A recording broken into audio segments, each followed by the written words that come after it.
Il y a beaucoup qui le disent. Hein. Bon, nous-mêmes, de plus en plus, on essaie vraiment de ne pas centrer tous nos problèmes autour de la France, même si la France est au centre de beaucoup de problèmes dans nos pays.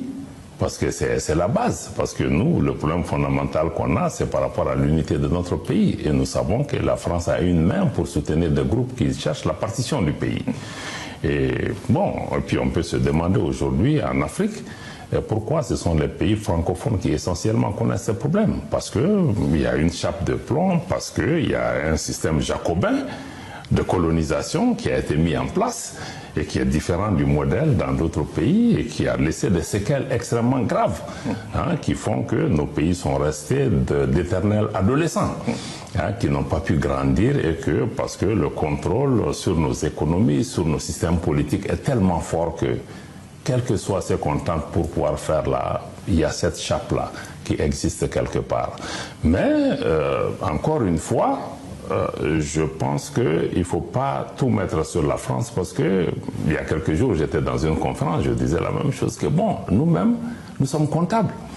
Parce que j'expliquais que bon, quand ceux qui sont venus immédiatement après les indépendances, jusqu'à aujourd'hui d'ailleurs, bon, quand le colon est parti, nous-mêmes, on a mis les chaussures du colon et on a traité notre population comme le colon nous traitait. Donc, je pense que nous avons nous-mêmes aussi une responsabilité d'avoir contribué, parce que nous, Africains, ou certains d'entre nous, ont contribué à perpétuer ce système parce qu'ils ont un intérêt dedans. Donc, je pense que leur responsabilité est grande, mais comme il y a un adage qui le dit chez nous, quand un lézard entre dans un mur, c'est qu'il était fendu. Donc, je pense que nous avons créé le terreau à cela. Alors, je voudrais revenir sur un point précis. C'est-à-dire que pourquoi, à un moment donné, vous refusez la France? Pourquoi vous refusez les deals de la France? Parce que quand la France sent qu'elle est en train de perdre pied, elle entre en négociation, elle essaye effectivement de vous convaincre de rester avec elle au détriment notamment des Russes. Pourquoi à ce moment-là vous refusez la main tendue de la France? Bon, je tiens juste à clarifier un peu. Nous ne sommes pas contre la France. Nous ne rejetons pas la France. Nous avons des liens historiques entre la France et l'Afrique, entre la France et le Mali. Nous nous exprimons en français. Nous nous exprimons dans leur langue, même quand nous sommes fâchés contre eux, nous le disons en français. Voilà.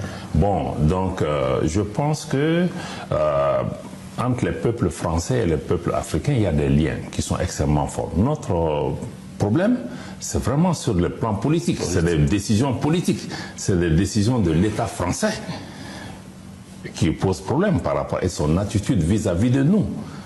Et en nous traitant d'une façon condescendante, irrespectueuse et aussi de penser pratiquement que nous ne sommes pas des États souverains, qu'elle peut décider pour nous et qu'elle peut faire ce qu'elle veut. Je pense que ce sont ces attitudes-là que nous avons dénoncées. Si la France change de posture, mais nous n'avons absolument aucun problème parce que, comme nous l'avons indiqué, notre engagement avec les pays sont fondés sur 3 principes majeurs que le président de la transition a déclinés, qui sont aujourd'hui des principes constitutionnels: le respect de la souveraineté du Mali, le respect des choix souverains du peuple et la prise en compte de ses intérêts.